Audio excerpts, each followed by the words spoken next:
Good evening, my countrymen. Today is May 19, Tuesday. Again, we have this program of what I would call talking to the people. Nakikiusap ako sa inyo sa lahat ng bagay at I want you to know, gusto ko malaman na ang ginagawa namin, ano ang ginagawa namin para sa inyo. So, marami ang tanong dito. Let's start with yung pinakahinog na issue ngayon. I think Secretary Lopez of the Department of Trade will give us the facts and figures. Go ahead. Okay. Magandang gabi po, Mr. President, Senator Bongo, fellow members in Cabinet. We are pleased to report to you, Mr. President, following your directive na i-balance ang health concern and the economy, and that we need to, again, bring back the jobs para magkaroon uli ng income ang ating mga kababayan. Unti-unti pong binubuksan ng ekonomiya. Ayaw din po nating biglain dahil po baka biglang kumalat at magkaroon ng second at third wave. Yun po yung isang magandang balita ay yung partial opening. What we have to specify po as workers are getting back to work, para ho mawala ho yung confusion ng ating taong bayan, ay isa ho kasing kumakalat na balita ay nire-require daw ang mass testing. Itetest ang lahat ng workers bago sila makapasok. Time and again, inuulit po namin ang DTI DOLE, kasama po ang DOH, naglabas po kami ng guidelines, ng protocol on what should be followed by companies as they accept back the workers. Among other things, yung mga social distancing, wearing of face mask, sanitation, so nakalagay po yun doon. Ang isang requirement po na sinabi natin, yung at least yung thermal scanning, para malaman kung may lagnat o may sakit ang bawat employee, kukunin yon every day. Ang kailangan lang din po, every day, ay may health declaration, yung mga pumapasok. Just to know, yung usual na tanong, nakatabi ka ba sa isang COVID patient, o may inaalagaan ka, may exposure ka ba sa isang COVID patient, or ikaw ba ay masama ang pakiramdam, so yun po, makukonsider na suspect. Yun lang po ang ire-require natin ng PCR test. Yun po ay alinsunod sa protocol, sa guidelines po na binigay din sa atin ng Department of Health. In other words, hindi po natin nire-require ng lahat ng workers ay magpa-test. Ngayon, medyo siguro nalilito yung tao dahil naririnig siguro sa media na may ilan na nagsasabi na kailangan i-test lahat. Pero hindi po galing sa gobyerno yon. From the government, malinaw po na kung sino lang ang may karamdaman, sino ang suspect, yun lang po ang ipi-PCR test natin. At may protocol na rin kung saan dadalhin. At ito po ay covered ng health insurance. It could be PhilHealth or it could be a private health insurance company. So, hindi po sasagutin ng workers. At kung merong mang lagpas pa doon ang aabutin na cost, yun naman po ay kumpanya na ang pwedeng sumagot. Pero sa test po, I think ang allowance ay 8,000. Hindi naman po aabot doon yung PCR testing na cost. So, aside from that, yung testing, meron din tayong sinuggest sa mga kumpanya mag-provide ng shuttle services dahil wala pang public transportation. O kaya, gawin pa rin yung sinuggest natin dati na mag-provide ng temporary accommodation. Yung bang titira, magpo-provide ng matitirahan sa malapit, near site. Because kung ako po yung kumpanya, gusto kong makapasok yung mga workers ko, sisiguraduhin ko yung nasa malapit lang sila. O kaya I will provide a shuttle service. So it is a service that should be given by the company. Ngayon, kung SME daw yun, yung kumpanya at baka cannot afford, yun naman po ay pwedeng pag-usapan between the worker and the company. May iba pang paraan, alternative working arrangement, pwedeng mag-work from home, o kaya talagang mag-provide na lang ng isang tirahan sa malapit sa opisina. So, yun po yung arrangement for shuttle and accommodations. Ang isa pa pong area na pagdating sa suporta sa mga micro SMEs, during the ECQ, alam po natin na nag-provide ng wage subsidies at support dun sa mga workers from informal sector at saka formal sector.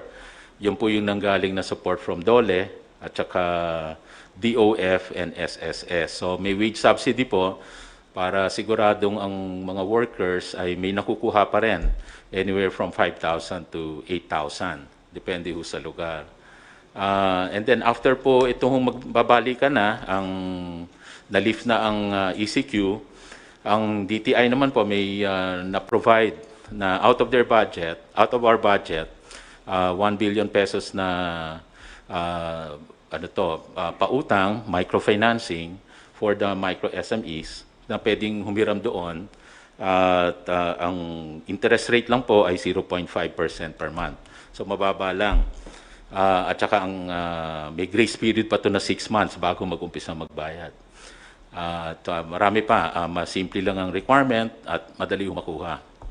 Ngayon, aside from that 1 billion, we are working another budget na para mapalaki yung amount na ito, kasi yung 1 billion maliit kumpara sa number of MSMEs na mga ngailangan. So in the economic stimulus package na inaayos po ngayon sa Kongreso, ay meron pong mga proposal doon na madagdagan ng ilang pang billion, maybe 30 billion to 80 billion pesos para ho sa micro SMEs. At nakipag-usap din po kami sa DOF at Land Bank na ang sabi po ay pwede ring humiram doon si Small Business Corporation para pampondo sa micro SMEs. So may mga ganito hong arrangement para ho sa micro SMEs. Ito po, kung bagong budget, this hopefully will become a zero interest loan. So yun lang po, Mr. President. Thank you. And I hope that kayong nakikinig, nakuha ninyo. Now, we'd like to hear Secretary Galvez. Sir, you can Sir, Mr. proceed President, now. Mayor, almost two months now that the National Task Force had been activated by the President, and we will make some report on the almost 1 month and a half of the accomplishment of the NTF Task Force. Ito po ang ginagawa po ng DOH in order to increase its treatment facility. Kung makikita po natin sa right side, ito po yung tinatawag na occupied. Ito po yung available.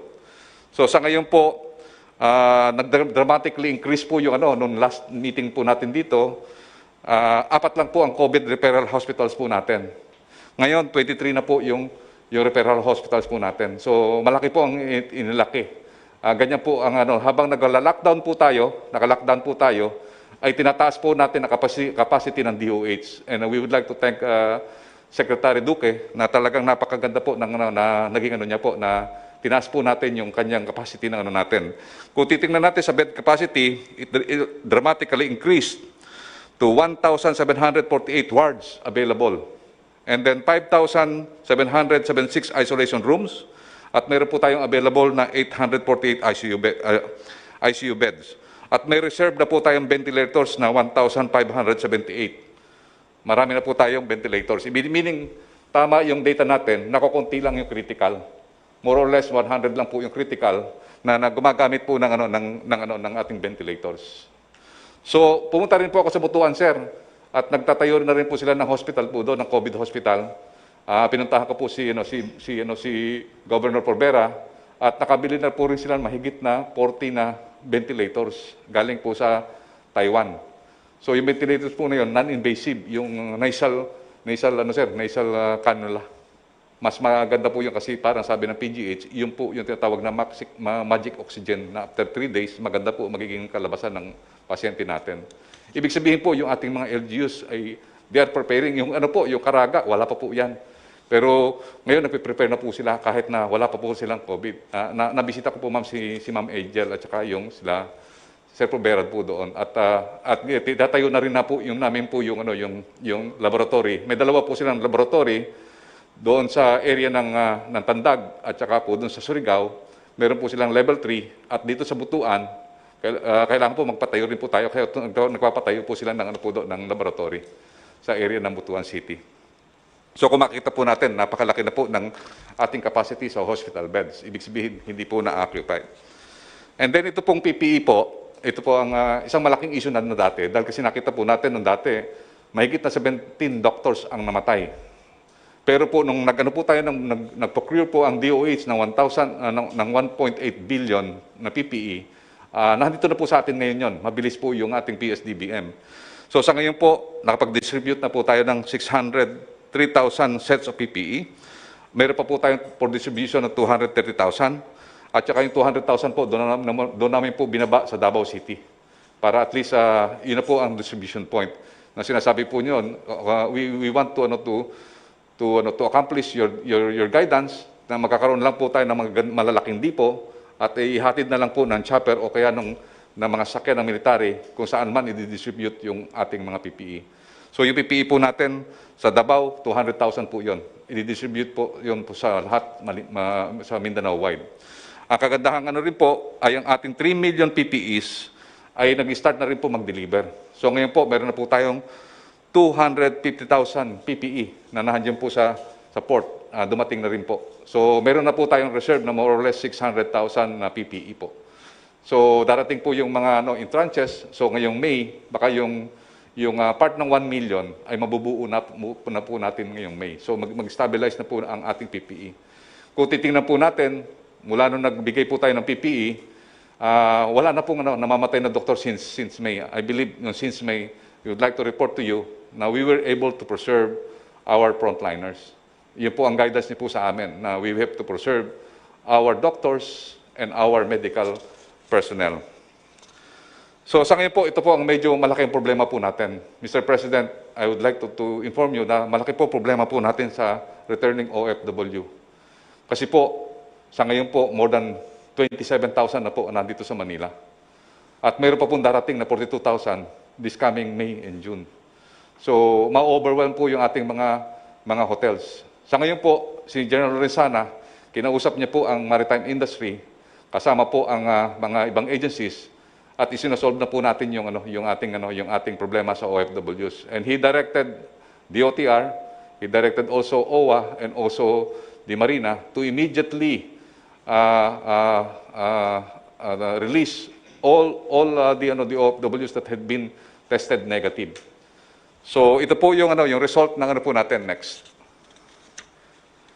So sa ngayon po, meron na po tayong more or less 30,000 na OFWs na test. Yung result ng test ng Philippine Red Cross is 22,432.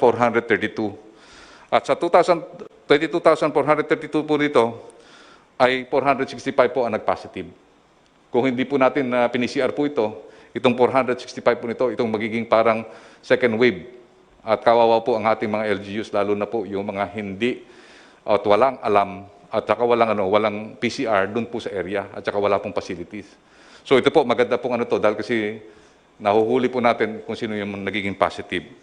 And General Lorenzana is taking care of this na yung lahat ng OFWs natin, especially yung mga nabigyan na ng BOQ clearance, ay makauwi na po kaagad.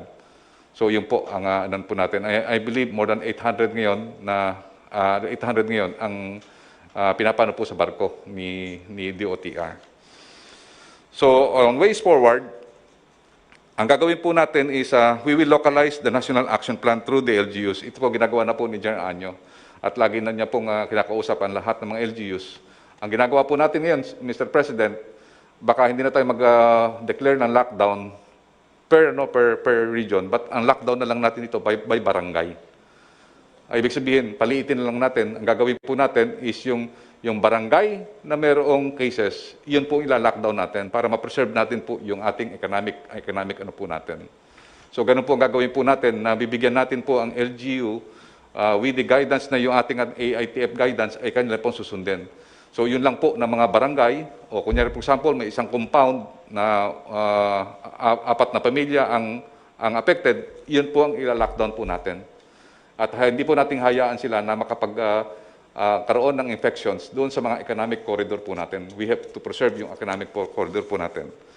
And then also, we will increase our testing capacity to 30,000 a day. Pagka nagawa po natin ito, 30,000 a day, ay kapag ano po tayo, mahuhuli na po natin ng mga suspected carriers. And then also, we will strengthen our contact tracing effort by DILG and DOH with the support of the AFP and the PNP. And then also, we will address po yung stranded returning OFW. Ayun po ang pinaka-guidance po sa amin ni General Lenzana to address this immediately. And then to accelerate implementation of the social amelioration program in coordination with the LGU, and then prepare the opening of business and economic recovery plan and the food security while sustaining the gains of the 60-day ECQ. Sir, Mahal Pangulo, yun lang po ang mai-present ko po sa inyo. At ito po ang inano po natin, yung little by little na ano po natin na yung ating pong opening sa modified ECQ ay mabantayan po natin. Ang gagawin po namin di TTI ay iikot po kami sa lahat ng mga malls para makita po namin na talagang sumusunod po sila. Yung mga hindi po sumusunod, ang sabi po ni General Sana at saka ni ISRD, ipapaklose po natin. Maraming po salamat. Thank you. This is not to be inordinate in our achievements so far, however simple. We have done a lot of things overnight. Mabilis tayong nakapag-marshal ng ating mga resources. And it's because of the team that I felt that was the most appropriate group of men who can respond to the emerging threat to our national life. So, would like to listen now to General Anyo. Maraming salamat po, Mahal na Pangulo. Magbibigay lang po ako ng update sa mga ibang inyong pinag-uutos. Sa koordinasyon po kay Secretary Bautista ng DSWD, ang report po ng ating LGU, ang SAP distribution natin ay halos 97% na po na tapos. Mayroon pong 4 na region ang talagang maagang nakatapos, ang Region 1, Region 5, Region 12, at saka yung Caraga. At dito po sa ating pagdidistribute ng SAP ay meron po tayong mga na-monitor na anomalies at 183 barangay officials ang kasalukuyan po na iniimbestigahan ng ating PNP-CIDG. At meron din pong 48 mayor na pinagpapaliwanag natin sapagkat hindi po sila nakaabot sa deadline at below 80% ang kanilang accomplishment. Dito po sa ating mga iniimbestigahan, meron na pong 12 kaso na naipile, 4 na kaso ang for filing, at meron pang 58 na kasalukuyang hinahandle. 2 na rin po ang inaresto at nakakulong. At dito rin po ay pinag-utos natin sa ating mga LGUs na iposte o ipaskill ang lahat ng mga nakatanggap para for transparency. At meron din po tayong mga report na nakatanggap ng doble at ayon po sa inyong pag-uutos, ipapapaskill din po natin itong nakatanggap ng doble at hinihimok natin na hanggat maaga ay isoli nila itong mga natanggap nilang dobling benepisyo para naman ang ibang mga kababayan natin na hindi pa nakatanggap na siya natin bibigyan ng priority para sa second tranche. Pinag-utos ko na rin po sa ating mga LGU ang pag-submit ng pangalan nung sinasabing 5 milyon na hindi nakatanggap, 5 milyong pamilya, dahil sila po ang gusto nating unahing mabigyan ngayong pangalawang tranche natin. Ang ating pong mga LGU at kasama ang kapulisan at ang kasundaluhan ay handang-handa dito sa pagpapatupad ng ating bagong idineklara ng mga modified ECQ at saka GCQ areas. Nakapag-adjust na rin po sila at kasalukuyan namang iniimplemento.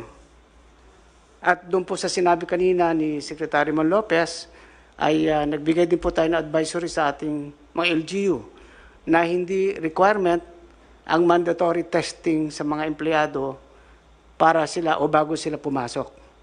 Pwede sila mag-conduct ng screening, diagnostic, pero hindi naman mandatory ang testing para po ito sa kalinawan ng lahat.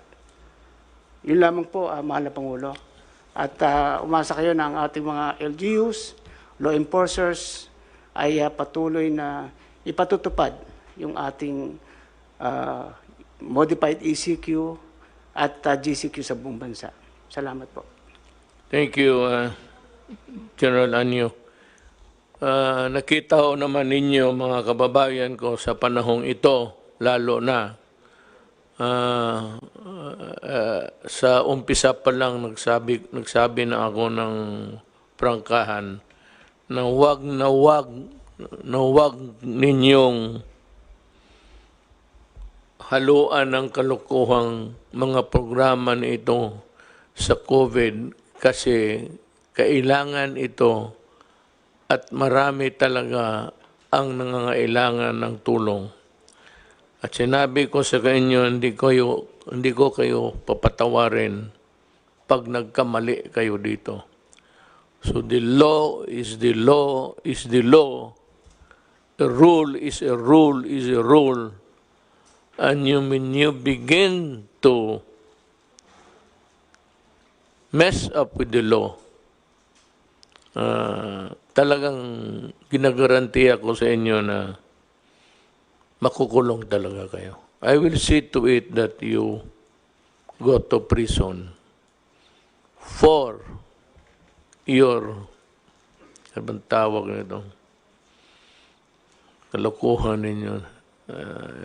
Ayaw ko magmura ng tao. It's not the time, but, you know, isa sa inyo yan, ginawa ninyo. I'd like to hear sa Secretary about this stuff, please. Maraming salamat, Go mahal na ahead. Pangulo. Tama po yung sinabi ni Secretary Anyo na mataas na po ang percentage ng physical accomplishment at the same time yung financial accomplishment. Yung minention niya kanina, 97%.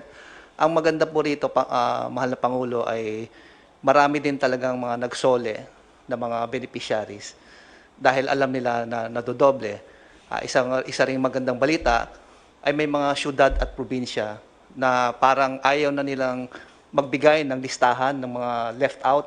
Ito yung mga waitlisted. Ito yung binabanggit ni Secretary Anyo na meron tayong 5 milyon na galing sa listahan ng mga LGU. Pero nabanggit ko nga kanina, meron din talaga mga lugar na sabi nila, with their own resources na kanilang LGU, bahala na sila kung saan nila kukunin yon, basta hindi na sila magsasubmit pa ng list ng mga karagdagang mga hindi nakatanggap ng benepisyo.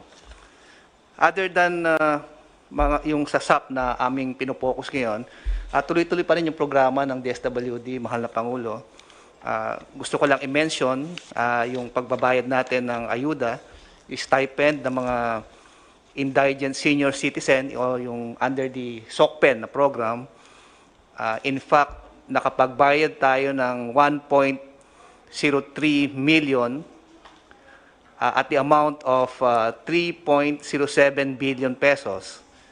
Sa mga immediate assistance naman, sa mga kababayan natin who are in need in crisis situation, nakapagbigay po tayo ng ayuda ng 65,333 na benepisaryo. Ito po, Pangulo, kasama dito yung mga sinasabi natin mga students, construction workers, factory workers, yung mga seafarers, OFWs, mga Grab food drivers, mga stranded individuals, at saka yung mga iba pa, mahal na Pangulo.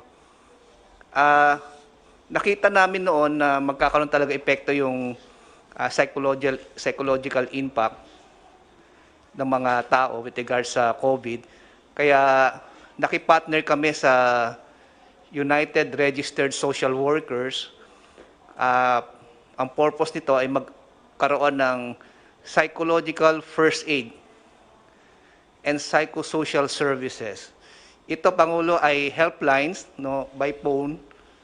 Ang konsepto nito ay parang may online counseling relative sa gender-based violence, child abuse, and mental health cases. So, ibig sabihin ito, through phone, makokontak nila yung mga academe and social worker practitioners. Ito mga volunteers to. Kaya pag tinawagan sila ay pwede sila magbigay ng advice sa mga apektado ng COVID-19.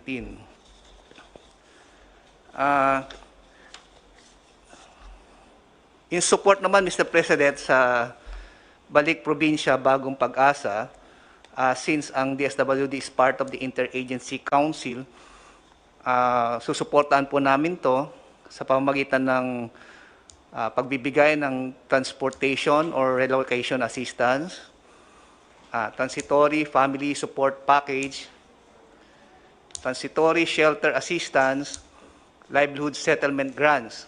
Ito, mahal na Pangulo, in the form of a cash. Pero depende pa rin to sa case management doon sa mga pamilyang magbo-volunteer na bumalik sa probinsya. Bukod doon, mahal na Pangulo, magpo-provide din kami ng psychosocial support sa pamilya na babalik sa probinsya.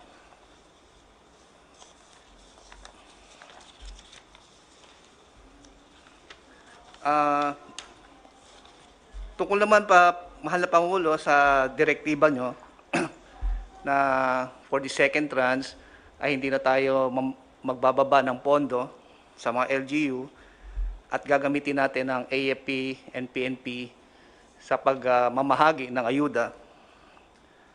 Meron na kaming initial coordination sa liderato ng AFP at saka PNP para makatulong sila sa pagbibigay ng ayuda, lalong-lalo na sa mga geographically isolated and disadvantaged areas, lalong-lalo na yung mga island barangays and island municipalities. Pero ang magandang mangyayari dito sa second tranche payment ay gagamit po tayo ng digital payments.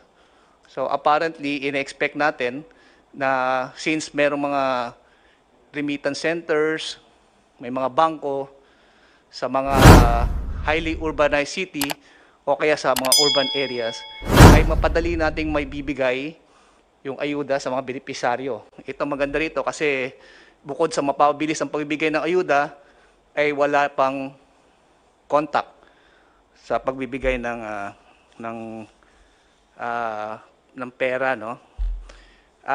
Relative also do sa sinasabi nga ng AFP, sabi nila meron na silang actually model na pwedeng gamitin dito sa pagtulong sa DSWD. Ito yung modelo na ginamit nila during the election. Pero i-adjust lang nila to just to mag-tailor fit siya dito sa gagawin nating pagdidistribute ng ayuda nationwide, mahal na Pangulo. So ayun lang po ang update natin. Thank you, Secretary Bautista. So nakita naman po ninyo that we are in the process of gradual opening ng ating movement ng paggalaw ng tao from their place of residence to the place of work. At sa ating ilalim ito ng General Community Quarantine. Itong mga lugar na hindi pa binuksan o tinatawag namin which are under the modified lockdown, ito yung para nakita namin na talagang kailangan para hindi lalala ang sitwasyon. At maaari, since there is already the opening, a gradual opening, titingnan natin kung pwede ba to. Kasi kung babalik tayo sa dati, if the contamination will be as fast as before, and it will continue to infect yung nakalabas na, then we'll have to just go back to the original the program. But hindi ito nalaman ng mga nandito ngayon. A pharmaceutical called Moderna, I think I heard South Africa or I don't know what is the legal residence of this corporation. But meron na silang tests, tests na showing positive results. Meron ng vaccine, but ang problema, it will be ready, according to them, by 2021 pa. January at the earliest. So kung ganon, huwag ka sanang mamatay hanggang January. Hintayin mo yung vaccine. Pag tinawag ka ng kamatayan, sabihin mo, putang ina ka, umalis ka dyan. Kamay nihintay ako ng vaccine. Hindi ko ba panahon mamatay?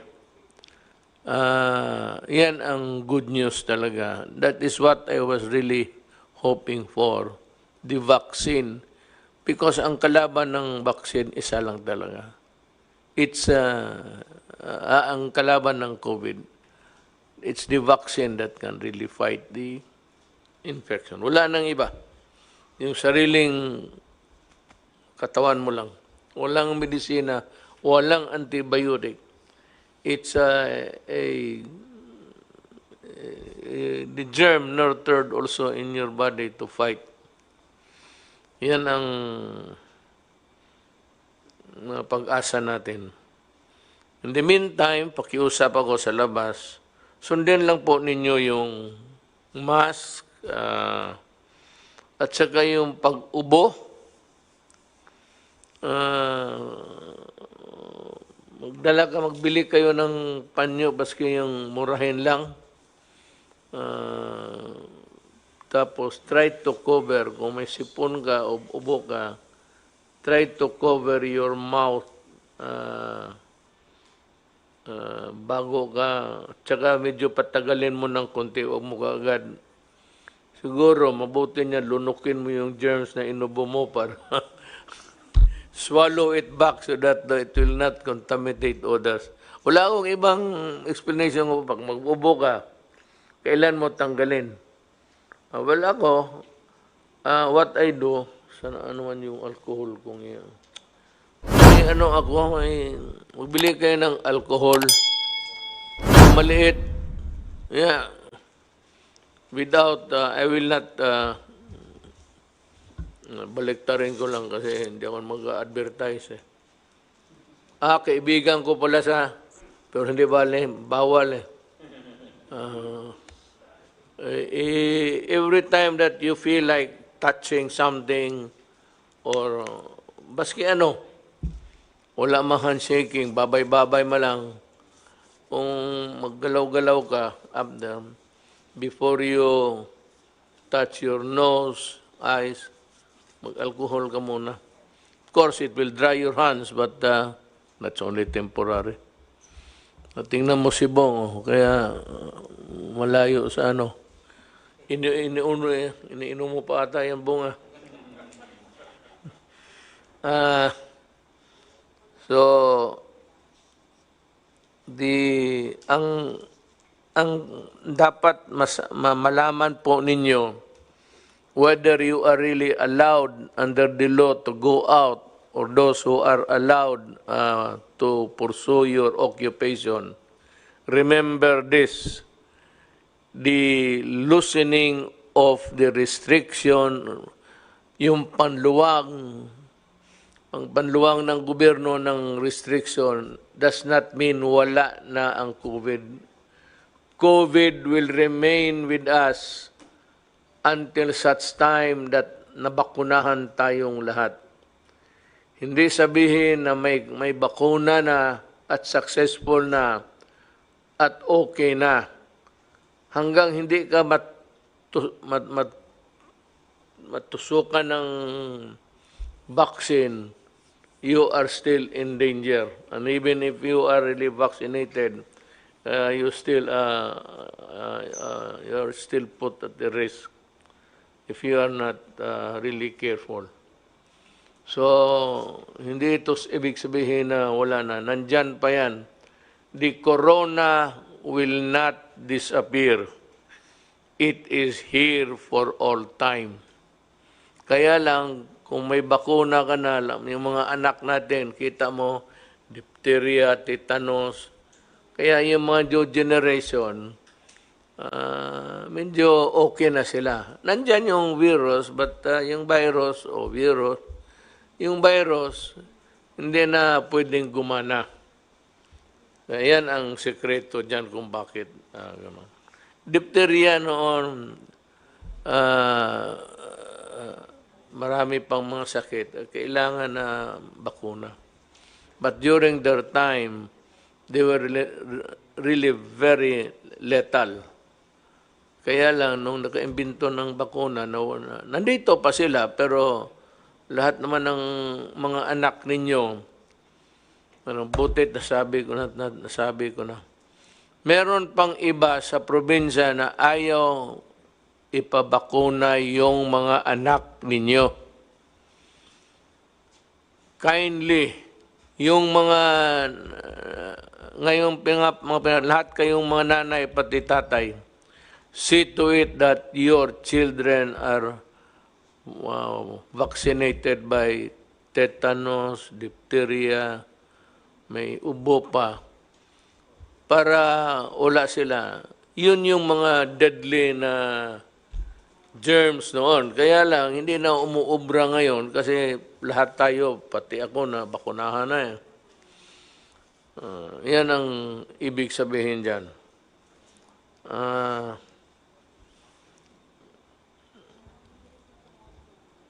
Yung sabi ni Secretary Lopez, totoo yun. There is no requirement that kailangan ka magpa-test. It's not a requirement. It is not a mandatory requirement. Yung talagang must. Kundi kung ginusto lang ng empleyado mo, ay yung employer mo, rather. Pero kung ginusto nila, sige, pag you are found to be positive, then you go to the motions of getting the proper treatment. It is not a requirement by DOLE or the DTI. No such requirement exists. Nandito ho tayo sa ulitin kong social distancing, the wearing of the mask, the regular of washing of the hands, baski anong sabon, basta sabon, at yung mga proper cuff etiquette. Yun nga yung sabi ko na huwag mong buksan yung bunganga mo, cover your mouth, have a handkerchief ready para naman sa kapwa mo tao. Then, yung mga employer, you must provide an ideal working conditions. For example, well ventilated, may hangin pumapasok, lumalabas, na presko, at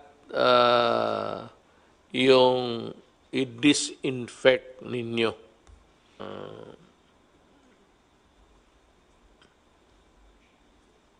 Yung nakakuha, sa uli na lang ninyo kasi talagang yariin. The 18 million will be ready And we are prioritizing the 5 million na hindi nakatanggap. Ngayon, magtipid tayo. Gusto natin na bigyan lahat. Ang problema ho, wala tayong kita. Alam mo naman ninyo, wala nagbabayad ng buwis for all of the months that we were under a lockdown or a quarantine. So, remember that we are short of tax collections. And kayo na ho umiintindi, lahat naman tayo nagdudusa. And hindi naman natin gusto to. Isa pa, I'm looking for money to balikan ko uli dito kasi nag-usapan tayo ng pera na may pera ako pangbili ng vaccine just in case somebody else would beat the Moderna to the vaccine. I think China has already won. We're just waiting for the announcement. Many countries are on the verge of malapit na sila sa vaccine. Naghahabulan, but judging from the time the COVID started up to now, I'm sure that they have made a lot of progress in finding the vaccine. Kahanap na sila. Kailangan may pera ako niyan kasi bili ka agad tayo. May gusto ko nga sana magpabili, pero sabi ni Secretary Dominguez na ayaw niya kasi kung magpabili daw ako ngayon, ang presyo mura kasi it's the buyer's option. Siya yung magsabi kung magkano, hindi naman tayo nagpapabili. Tayo nangailangan. Sabi niya that you'll have would get a bad deal at this time. I agree. But yung akin naman that sana kung magkawala-wala na talaga ng pera,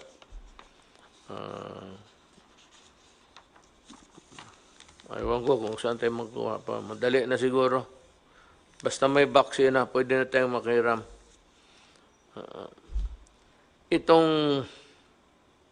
Itong kaso ni Sinas, General Sinas ng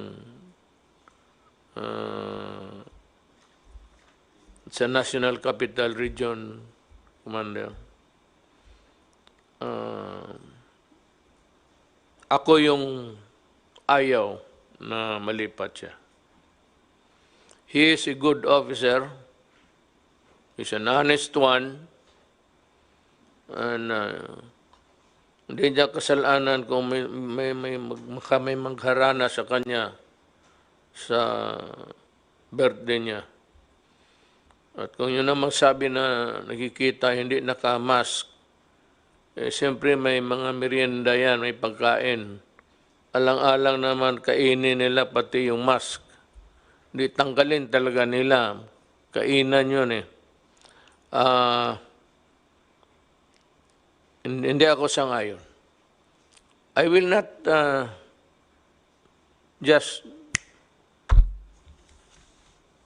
hindi ako ganun. Pinag-aralan ko yung merits at demerits. Kailangan ko yung tao. Mas kailangan ko yung tao dito sa trabaho niya.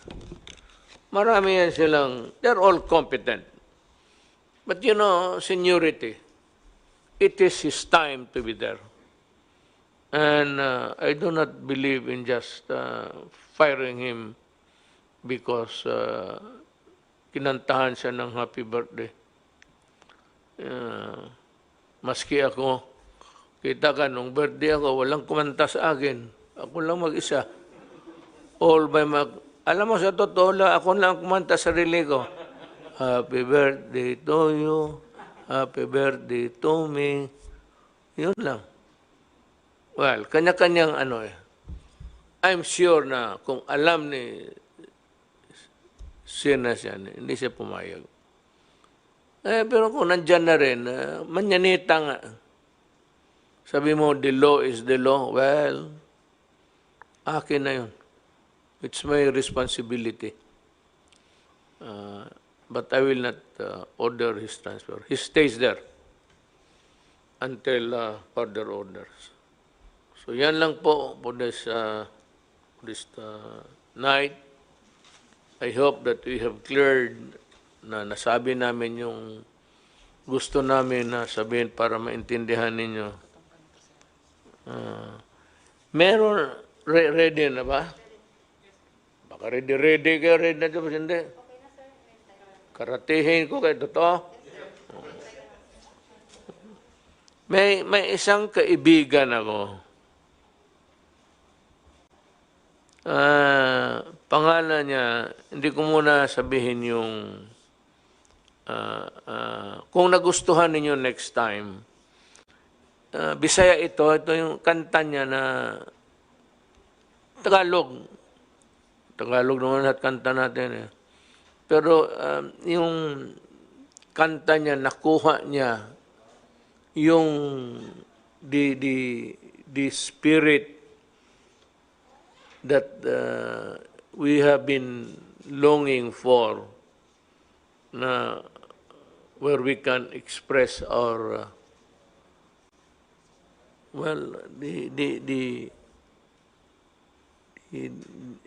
what we feel for the moment. Itugtog daw ninyo.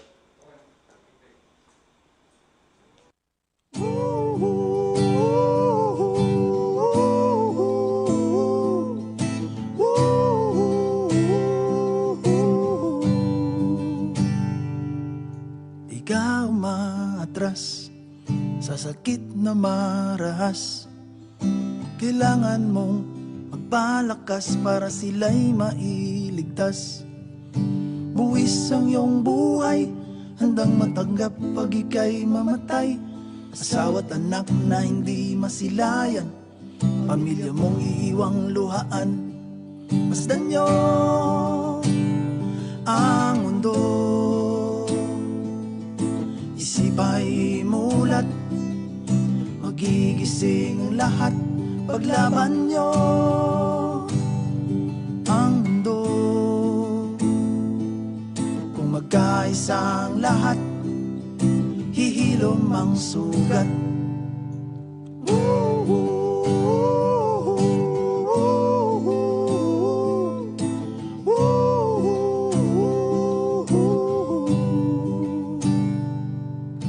Ikaw ang bantay sa lagusan, protektahan ng mga mamayan.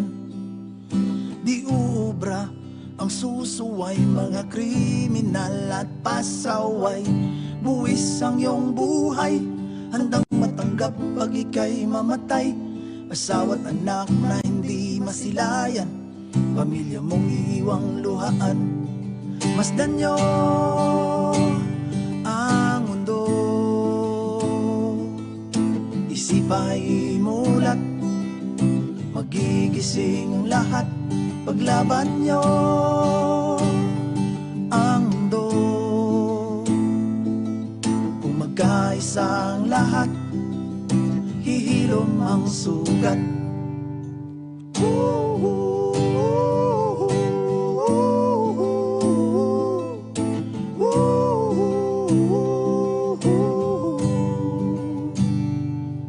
Problemadong liderato, sinasalong lahat na reklamo.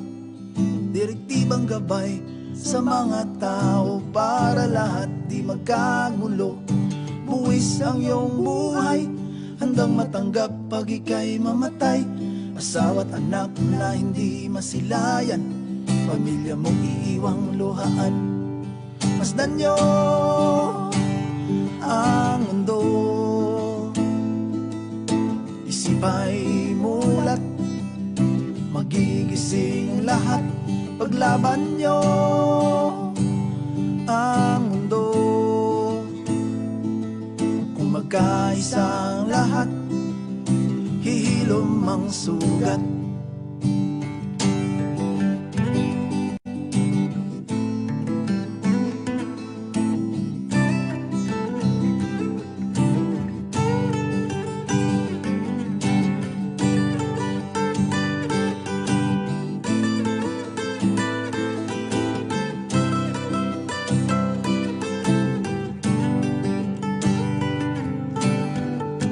Salamat sa inyo, dama naming pagod na kayo. Saludo sa inyo, mga magigiting na pasan ng mundo. Masdan nyo ang mundo sa inyo. Isip ay mulat, magigising lahat. Paglaban nyo ang mundo sa inyo. Kung magkaisa ang lahat, hihilom ang sugat. Masdan nyo ang mundo. Isip ay mulat, magigising ang lahat. Paglaban nyo ang mundo.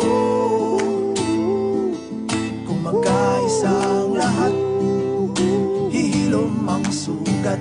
Paglaban nyo ang mundo. Kung magkaisa ang lahat, hihilom ang sugat.